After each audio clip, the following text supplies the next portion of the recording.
কিরে, কোথায় আছিস তুই? তো বাড়িতে বসে আছি। কেন? রাস্তায় আয়, আড্ডা দেবো। না রে, আজকে ডাক্তারের কাছে যাব। ডাক্তারকে বল তোর শরীর খারাপ, যেতে পারবি না। কেলটু, তুই কাল কত রাত পর্যন্ত পড়ালেখা করেছিলি? বাবা, কাল রাত 12টা পর্যন্ত পড়ালেখা করেছিলাম। কিন্তু কাল রাত 10টার সময় তো কারেন্ট চলে গিয়েছিল, তারপর তো আর আসে নাই। দেখেছো বাবা, আমি এতই মনোযোগ দিয়ে পড়ালেখা করছিলাম, তখন কারেন্ট চলে গেছে, বুঝতেই পারিনি। জানিস বন্ধু, আমি টুনিকে খুব ভালোবাসতাম, কিন্তু এখন আর বাসি না। কেন? মেয়েটা কানে কম শুনে। কিভাবে বুঝলি? আমি ওকে বলেছিলাম আমি তোমাকে ভালোবাসি, আর সে উত্তর দিল আমার পায়ের স্যান্ডেলটা নতুন। কেলটু, এদিকে শোনে যা তো একটু। কেলটু, তুই আমার বাসে অনেকদিন ধরে কাজ করছিস, তুই এই বছর খুব ভালো কাজ করেছিস, তাই তোকে খুশি হয়ে আমি তোকে এই 10,000 টাকা চেকটা দিলাম। স্যার, আপনাকে অসংখ্য ধন্যবাদ। এইভাবে ভালো কাজ করতে থাকলে পরের বছর ওই চেকটাতে সাইন করে দেবো।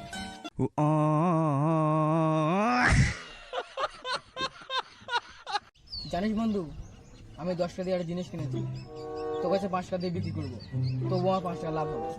ও, তাই নাকি? নে, 5 টাকা। কই জিনিসটা দেখা দেখি।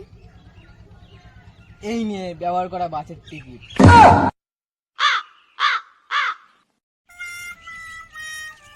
এই ছেলে, সিগারেট খাওয়া স্বাস্থ্যের পক্ষে ক্ষতিকর। সিগারেট খেলে মানুষ বেশি দিন বাঁচে না। কিন্তু স্যার, আমার দাদা তো 100 বছর বেঁচে ছিলেন। তিনিও কি সিগারেট খেতেন? তিনি নিজের চরকায় তেল দিতেন। বন্ধু, আজকে তোকে একটা মেয়ের সঙ্গে বসে থাকতে দেখলাম। মেয়েটাকে কখন? কোথায়? দুপুরে কফি হাউসে। ও, ওটা তো আমার মামাতো বোন ছিল। কেন, কি হয়েছে? ওটা তোর মামাতো বোন? গত বছর আমারও মামাতো বোন ছিল। জানিস বন্ধু, আমার স্ত্রী জীবনের শেষ খাওয়াটা আমার হাত থেকে খেতে চেয়েছিল। তাই নাকি? হ্যাঁ, তার শেষ ইচ্ছাটা আমি পূরণ করতে পেরেছিলাম। সত্যি তুই অনেক ভাগ্যবান। কিন্তু খাবারটা কি ছিল? বিষ।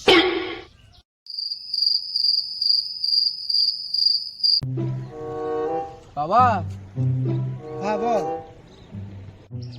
বাবা, আমাকে টুনির সাথে বিয়ে না দিলে আমি বাড়ির থেকে পালিয়ে গিয়ে বিয়ে করব। হায় হায়, কি বলিস এসব? আমি পালিয়ে বিয়ে করেছি তোর মায়ের সাথে, তোর কাকা পালিয়ে বিয়ে করেছে তোর কাকিমার সাথে, তোর দিদি পালিয়ে বিয়ে করেছে তোর জামাইবাবুর সাথে, তোর দাদা পালিয়ে বিয়ে করেছে তোর বৌদির সাথে।